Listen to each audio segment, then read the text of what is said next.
మండుతున్న ఎండలు, దాహంతో నగరవాసులు అలమటిస్తున్న పరిస్థితి. చాలా నీటితో అక్కడి ప్రజలు ఇబ్బందులు గురవుతూ వస్తున్నారు. నియోజకవర్గ ఎమ్మెల్యేగా అక్కడ పరిస్థితిని చూసిన ఆయన ప్రభుత్వ తీరుపై మండిపడ్డారు. మంచినీటి సమస్య పరిష్కరించుకుంటే సెక్రటేరియట్ను ముట్టడిస్తామంటూ అల్టిమేటం జారీ చేశారు.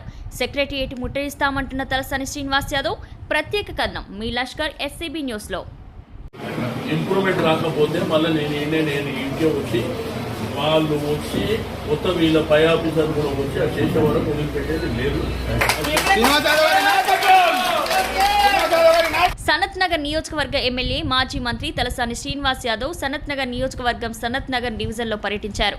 స్థానికంగా మంచినీటి సమస్య నెలకొందని ఫిర్యాదులు అందడంతో స్వయంగా డివిజన్లో పర్యటించి సమస్యలు అడిగి తెలుసుకున్నారు.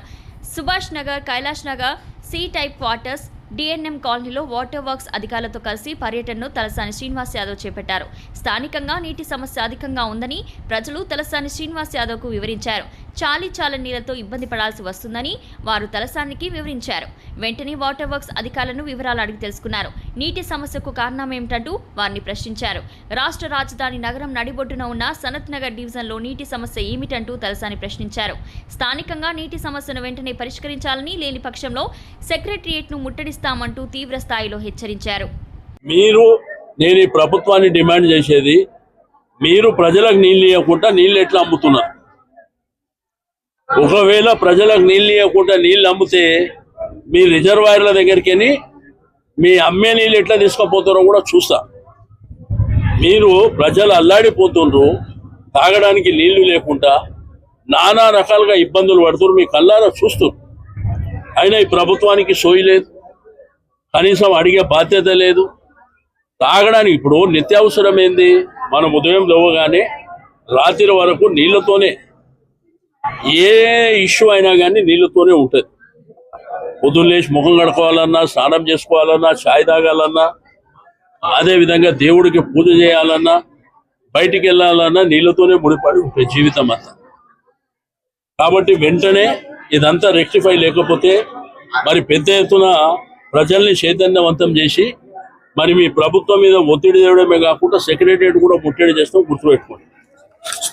బీఆర్ఎస్ ప్రభుత్వ హయాంలో అసలు నీటి సమస్య తలెత్తలేదని తలసాని శ్రీనివాస్ యాదవ్ గుర్తు చేశారు. అమీర్పేట్లో రిజర్వాయర్ను నిర్మించి ప్రజలకు సరిపడా మంచినీటి అందించామని తలసాని తెలిపారు. కాంగ్రెస్ ప్రభుత్వం అధికారంలోకి వచ్చిన తర్వాత నీటి సమస్య తీవ్రతరమైందని విమర్శించారు. ఇలాగే నిర్లక్ష్యంగా వ్యవహరిస్తే తగిన మూల్యం చెల్లించుకోక తప్పదంటూ తలసాని హెచ్చరించారు.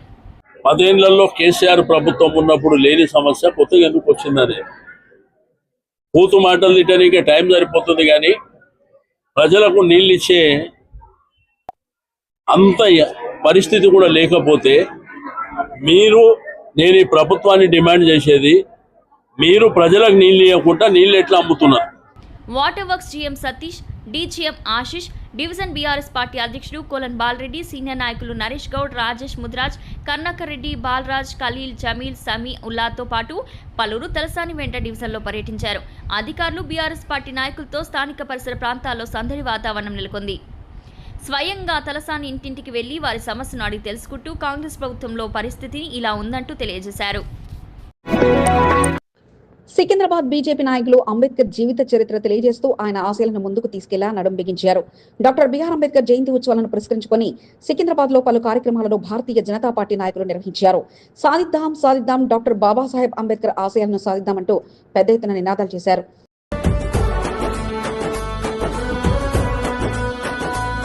బీజేపీ కంటెస్టెంట్ ఎమ్మెల్యే మేకల సారంగపాణి సారథ్యంలో చిలకలగూడ కింది బస్తీలో అంబేద్కర్ జీవిత చరిత్ర తెలియజేస్తూ ఆయన ఆశయాలను నెరవేర్చేలా రాజ్యాంగ అమలు కరపత్రాలను ఇంటింటికి వెళ్లి అందజేశారు.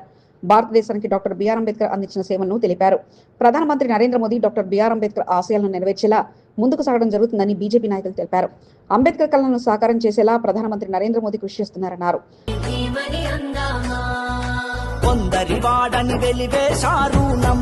అంబేద్కర్ జయంతి ఉత్సవ కార్యక్రమంలో భాగంగా సికింద్రాబాద్ మహంకాళి జిల్లా అధ్యక్షుడు భరత్ గౌడ్ సూచనలతో సికింద్రాబాద్ లో బీజేపీ నాయకులు పలు కార్యక్రమాలు నిర్వహిస్తున్నారు.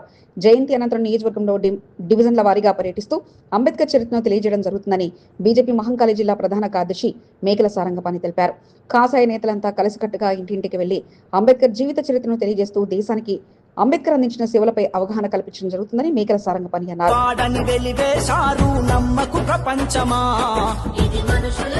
కార్యక్రమంలో సీనియర్ నాయకులు రాచమల్ల కృష్ణమూర్తి, కనకట్ల హరి, కందాటి నాగేశ్వరరెడ్డి, ప్రభుగుప్తా, ఆకారం రమేష్, అంబాల రాజేశ్వరరావు, ఈఎల్ నరేష్, ప్రతాప్ కుమార్, రమేష్ కుమార్ స్వామి అరవిందులతో పాటు పలువురు పాల్గొన్నారు. సికింద్రాబాద్ నియోజకవర్గంలో బీజేపీని మరింత బలోపేతం చేయడమే లక్ష్యంగా వరుస కార్యక్రమాలతో నాయకులు ముందుకు సాగుతున్నారు. పార్టీ పెద్దల ఆదేశాలతో రోజుకొక కార్యక్రమంతో మహంకాళి జిల్లా బీజేపీ నేతలు ప్రజలకు చేరువవుతున్నారు. మహిళా రిజర్వేషన్ బిల్లుకు ప్రత్యక్ష సాక్షులుగా నేరుగా వీక్షించే అవకాశాన్ని దక్కించుకోవడంతో పాటు ఢిల్లీ గడ్డపై ఎర్రకోట వద్ద సంబరాలను నిర్వహించి మేము మల్కాజ్గిరి పార్లమెంటు ప్రాంత మహిళా నాయకులమంటూ మహిళా నాయకురాళ్లు కథం తొక్కారు. ఎంపీ ఈటెల రాజేందర్ ఆహ్వానంతో మల్కాజ్గిరి పరిధిలోని మాజీ కార్పొరేటర్లతో పాటు నామినేటెడ్ సభ్యురాలు భానుక నర్మద మల్లికార్జున్ ఢిల్లీలో పార్లమెంట్లో జరిగిన మహిళా 33% రిజర్వేషన్ బిల్లును దక్కించుకునే అవకాశాన్ని దక్కించుకున్నారు.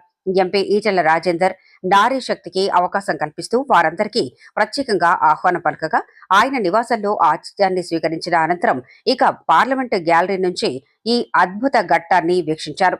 బిల్లు ప్రవేశపెట్టడంతో వారి ఆనందంలో మునిగిపోగా ఇక పార్లమెంటులో పలువురు ఎంపీలతో పాటు సీఎం రేవంత్ రెడ్డిని సైతం కలిసి ఈ ఆనందం క్షణాలను తమ కెమెరాల్లో బంధించుకున్నారు. చరిత్రలో లిఖించదగ్గ రోజును నేరుగా వీక్షించే అవకాశం తమకు దక్కింది అంటూ మాజీ కార్పొరేటర్ కొంత దీప్కా నరేష్ సంతోషం వ్యక్తం చేయగా ఢిల్లీ ఎర్రకోట వద్ద స్వీట్లు పంచి సంబరాలను నిర్వహించడంతో పాటే జై మోదీ అన్న నినాదాల మధ్య ఆ ప్రాంతాన్ని మారుమ్రోగించారు. కార్యక్రమంలో మాజీ కార్పొరేటర్లు రాజలక్ష్మి, ఆకుల శ్రీవాణి, మీనా, విజయలక్ష్మితో పాటు పలువురు పాల్గొన్నారు. అదొక ఫౌంటైన్. కానీ ఇప్పుడు అక్కడ పరిస్థితి చూస్తే ఫౌంటైన్ లేదు, రిపేర్లు లేవు, నీళ్లు లేవు అన్న రకంగా మారింది. ఈ పరిస్థితిపై కాంగ్రెస్ పార్టీ సీనియర్ నాయకుడు చెరువైన బద్రీనాథ్ యాదవ్ కు సమాచారం అందటంతో ఇక అక్కడ పర్యటించి ఈ సమస్యను పరిష్కరించే బాధ్యత తనదంటూ వెంటనే హార్టికల్చర్ డిపార్ట్మెంట్ తో చర్చించడంతో ఎమ్మెల్యే శ్రీగణేష్ సహకారంతో త్వరగా పనులు చేయిస్తారంటూ హామీ ఇచ్చారు. కంటోన్మెంట్ బోండా డివిజన్లోని నెహ్రూ నగర్ పార్కులో గల వాటర్ ఫౌంటైన్ పరిస్థితి ఇది. గత కొద్ది నెలలుగా ఫౌంటైన్ కాస్త పనిచేయకుండా పోవడంతో పాటు అపరిశుభ్రంగా మారడంతో నేడు పర్యటన చేపట్టి అక్కడి పరిస్థితులను బద్రీనాథ్ యాదవ్ వాకప్ చేశారు. వెంటనే పలు విభాగాల అధికారులతో చర్చించడంతో పాటు ఎమ్మెల్యే శ్రీగణేష్ సహకారంతో వెంటనే సమస్యను పరిష్కరిస్తారంటూ హామీ ఇచ్చారు. నాణ్యతతో పనులు జరిగేలా చూసే బాధ్యత తనదంటూ హామీ ఇవ్వడంతో పాటు త్వరలోనే ఫౌంటైన్ ను అందుబాటులోకి తీసుకొస్తామంటూ హామీ ఇచ్చారు.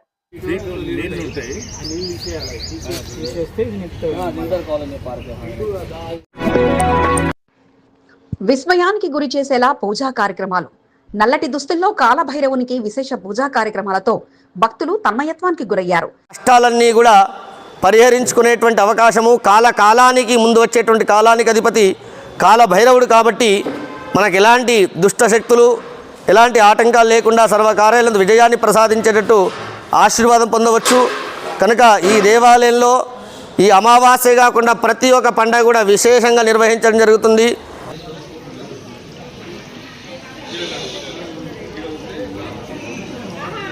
ఎంతో విశిష్ట కలిగిన శుక్రవారం అమావాస్య రేవతి నక్షత్రంలో నిర్వహించిన పూజా కార్యక్రమాలు మంత్రముగ్ధుల్ని చేశాయి. బ్రహ్మశ్రీ వేద పండితులు హేమంత్ శర్మ పూజా విధానాలతో భక్తులు తన్మయత్వం చెందారు. కాకాగూడ హనుమాన్ దేవాలయంలో అమావాస్య పూజా కార్యక్రమాలు అత్యంత వైభవంగా కొనసాగాయి. దీప ప్రజ్వలను వెలిగించి మీకున్నటువంటి సర్వ కష్టాలన్నీ కూడా పరిహరించుకునేటువంటి అవకాశము కాలానికి ముందు వచ్చేటువంటి కాలానికి అధిపతి కాలభైరవుడు కాబట్టి మనకు ఎలాంటి దుష్టశక్తులు ఎలాంటి ఆటంకాలు లేకుండా సర్వకార్యాలను విజయాన్ని ప్రసాదించేటట్టు ఆశీర్వాదం పొందవచ్చు. అమావాస్యను పురస్కరించుకుని 5వ వార్డు కాకాగూడ వీరాంజనేయ స్వామి దేవస్థానంలో విశేష పూజా కార్యక్రమాలను హేమంత్ శర్మ బృందం నిర్వహించింది. గోమాత పూజ, రుద్రాభిషేకం, కాలభైరవ స్వామి అభిషేకం, మహాచండీయాగం, కాలభైరవ స్వామి హోమం, ఆయుష్య హోమం, మహాపూర్ణాహుతి పూజా కార్యక్రమాలు కొనసాగాయి. కూష్మాండ దీప ప్రజ్వలన పూజా కార్యక్రమాలు భక్తులను మంత్రముగ్ధుల్ని చేసింది. హేమంత్ శర్మ నల్లటి దుస్తులు ధరించి కాలభైరవునికి పూజా కార్యక్రమాలు నిర్వహించగా పూజల్లో పాల్గొన్న వారు నల్లటి నువ్వులు, ఉప్పు, జల్లెడి పువ్వులతో పూజలు నిర్వహించి హోమ పూజలో పాల్గొన్నారు. అశేష భక్తజన మధ్య అమావాస్య పూజా కార్యక్రమాలు కొనసాగాయి. వేద పండితులు హేమంత్ శర్మ మంత్రోచ్చరణతో పూజకు అనుగుణంగా డప్పు వాయిద్యాలతో ఆ స్వామివారికి పూజలు చెందేలా నిర్వహించారు. హోమ పూజ పూర్ణాహుతిని తిలకించేందుకు పెద్ద సంఖ్యలో భక్తులు తరలివచ్చారు. పూజా కార్యక్రమాల అనంతరం అన్నప్రసాద వితరణ కార్యక్రమాన్ని నిర్వహించారు. కాకాగూడ వెల్ఫేర్ అసోసియేషన్ సభ్యులు భక్తులకు ఎటువంటి అసౌకర్యం కలగకుండా ప్రత్యేక ఏర్పాట్లు చేశారు. అమావాస్య రోజున మన కాకాగూడ శ్రీ వీరాంజనేయ స్వామి దేవాలయంలో చాలా విశేషంగా ఉదయం 8 గంటలకి గోమాత పూజ, రుద్రాభిషేకము మరియు అదేవిధంగా కాలభైరవ స్వామి వారి యొక్క అభిషేకము, చండీదేవి అభిషేకము మరియు కాలభైరవ స్వామి హోమము, చండీ హోమము, ఆయుష్య హోమము, ఈ విధంగా చాలా పెద్ద ఎత్తున కూష్మాండ దీప ప్రజ్వలన మహోత్సవం కూడా విశేష సంకల్పంతో నిర్వహించడం జరుగుతుంది. తన పుట్టినరోజును పురస్కరించుకుని దైవ దర్శనానికి వచ్చిన కాంగ్రెస్ పార్టీ సీనియర్ మహిళా నాయకురాలకి ఘన స్వాగతం పలకడంతో పాటు నాడు మంత్రిగా ఎన్నో సేవలు అందించిన గీతారెడ్డికి సన్మానాలతో నేతలు ముంచెత్తారు. మాజీ మంత్రి గీతారెడ్డి తన జన్మదినం పురస్కరించుకుని తన కుమార్తె మేఘనారెడ్డితో కలిసి సికింద్రాబాద్ గణేష్ దేవాలయంను దర్శించుకున్నారు. గణేష్ దేవాలయంలో అడుగుపెట్టిన గీతారెడ్డికి కాంగ్రెస్ పార్టీ సీనియర్ నాయకులతో పాటు ఆలయ కమిటీ సభ్యులు ఘనంగా స్వాగతం పలికి ఆ భగవంతుడి దర్శనం అనంతరం స్వామివారి తీర్థప్రసాదులు అందించిన సన్మానాలతో ముంచెత్తారు. స్వామివారి దయతో నిండు నూరేళ్లు ఆరోగ్యాలతో ఉండాలని కోరుకుంటున్నట్లు తెలియజేయడంతో పాటు గీతారెడ్డి జన్మదినం పురస్కరించుకుని ప్రత్యేక పూజా కార్యక్రమాలను నిర్వహించి వేద పండితుల ఆశీర్వచనాలతో పాటు తీర్థ ప్రసాదాలను అందించారు. తనపై అభిమానంతో పూజా కార్యక్రమాలకు ఏర్పాటు చేసిన కమిటీ సభ్యులను గీతారెడ్డి అభినందించగా కార్యక్రమంలో ఈవో రామకృష్ణ, ఆలయ చైర్మన్ ప్రభాకర్ యాదవ్, మెంబర్లు నిమ్మ వందన, నందికంటి నాగమణి, భిక్షపతి, మాణిక్, ప్రభు, వేణుగోపాల్తో పాటు పలువురు పాల్గొన్నారు.